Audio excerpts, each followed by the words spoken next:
Today we're diving into the mind of FC Pro winner Anders Vejrgang, who had an insane performance in the final against one of the best players in the game, Olle. His defense was rock solid, his attack was free-flowing, and no one could stop him. Don't forget to like and subscribe, and now let's break down Anders' gameplay. You might ask yourself why Anders is so good then. Basically, because we will look through this attack first of all without pausing. He's so good at taking the touches in the right way all the time. In the background, he manages to get himself a penalty, which he basically is getting only because he's taking good touches with the strikers. So if we look back at this, once Anders is here with Douglas Luiz, he has a few options. He can play the striker, or he can go out wide again to Ollelito, then try to speed up the tempo from here. But the thing that Anders is so good at is finding the right timing when it comes to breaking lines through the defense. Here he finds Ollelito with the first time pass to R9, and with R9 he sends R9 on a run by triggering him with L1. Which means that R9 will move forward, he's pointing his arm forward, he will make that run in behind. The thing that he does here then is that he will obviously pause him, and the thing that Anders is really good at as well is sending players and actually playing them on feet all the time. So the opponent is forced to actually defending with their center backs, which in this game is very, very hard, as we all know off the patch and stuff, right? The thing that Anders does here though, he takes the touch forward. He doesn't just turn back, he just takes the touch forward, very, very aggressive with it. Olle makes a foul from behind, clear penalty. Shouldn't have been a red, which is great. I think it was a very, very entertaining game, and the entertainment would have been off there if the ref decided to give a red card. Underscores the penalty, and yeah, manages to convert that really, really good attack into a goal. So if we're looking at his gameplay once again here, he's doing the CM play, as we talked about a lot of times, trying to find the CM, then playing it into the attacker. And I wanted to highlight the thing that I talked about before, taking the touch into the right space. Because look how aggressive Anders is when he gets the ball in the side of the box with R9 Ronaldo here. He manages to find the center mid, which is Son, or his winger that turned into the middle.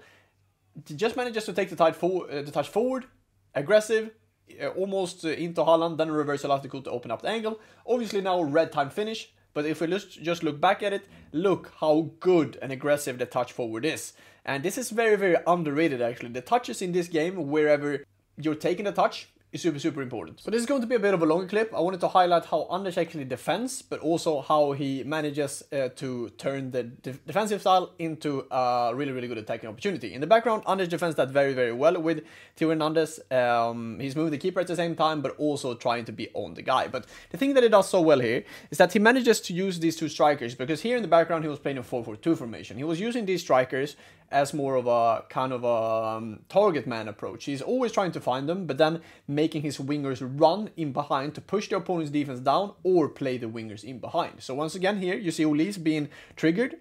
Here again, if he can't find Ollelito on the inside, he's basically using these two CMs as a bounce balls, basically trying to bounce the ball back from R9 into Douglas Luiz, then into Ollelito again to try to take space forward. And if he can't find anything, once again, he's using this CM as kind of a bounce balls. Here again, manages to send Ollelito. Then after Ollelito has pushed down Haaland, he manages to send R9, pushing down Theo Hernandez. And the thing that I highlighted in the first goal is that Anders is the best in the world at taking good and positive touches around the box, or in general everywhere on the pitch. And the thing he does here that's so magical is that I can tell you 99% of all pros in this kind of situation would have passed that extra to Thierry Henry to just find that 99% chance. The thing that Anders does though, and why he's special, and in my opinion the best player in the world, is that he's taking the touch into the space and manages to slot that home. I didn't think that was going to go in with Ollelito's right foot, but it's a fantastic first touch, and that's what separates him from the best players in the world to being basically the best, in my opinion, is his touches around the box and is able to read what the opponent is already doing. I'm not sure if... I don't think he's that quick that he can actually read that Olle is covering the extra pass. I think this is just instinct and something that's muscle memory for him. But he manages to take the touch in towards the space, which causes him to score a fantastic goal and taking the lead 2-1 in this FC Pro final against Olle. And we always talk about Anders is so good when it comes to his aggressive defending, and obviously aggressive defending on this game is something that you can benefit a lot from, but you can also get rigged by it, because I don't think you really get rewarded for being aggressive now, especially after the new patch came out. You get very, very punished for putting your players out of position. So once again here, he was at Gravenberg, he was on Gravenberg first, but then he sees that this ball is going to go to Henry. So he's trying to be aggressive with the center backs, as he is always aggressive with all his 4 defenders. It doesn't matter where on the pitch the opponent has the ball, he always wants to pressure the opponent high up, cause an error, try to score. But the thing that happens here is that he should probably have the ball with Henry, but with Haaland, my bad, but Henry makes a super weird animation winning the ball. Here though, he manages to move his keeper in a very good way, but at the same time actually trying to be close to Sava with Theo Hernandez. The thing that's super hard here though is that he was very close to Sava, which means that Oblin already sent Henry in behind, which means that he will get into this space. But he put the goalkeeper in such a good position, so Oblin needs to fire this at the first post with green timing. But as you see with the arrow, he's firing this far post, which means that it's a pretty easy save for Buffon. Now again, I've seen this goal 1,000 times, and it's a horrific goal. Oberyn, as you saw in the background, wasn't even too happy about it himself. In the background here, we are going to have a sequence where Anders is actually defending, and this is exactly what I meant with being too aggressive and pulling your players out of position, especially the defenders. So here, for example, Anders is in a very good spot. He is controlling basically the game, leading 4-2, and overall he's playing a very good game so far. The thing that's hard here though is that Oblin goes forward with Palmer and Henry, and Anders is not really in any danger here. And if I were to actually give you guys a few tips in this situation, is to don't step out with your fullbacks, keep on tracking back with your midfielders. But the thing that he does here, as you see, he pulls out, he's doing second man press with Stam here, and trying to cover that run in behind with Palmer. Once he sees though that Palmer is basically offside, he releases the Hernandez and is still trying to be aggressive with the center back.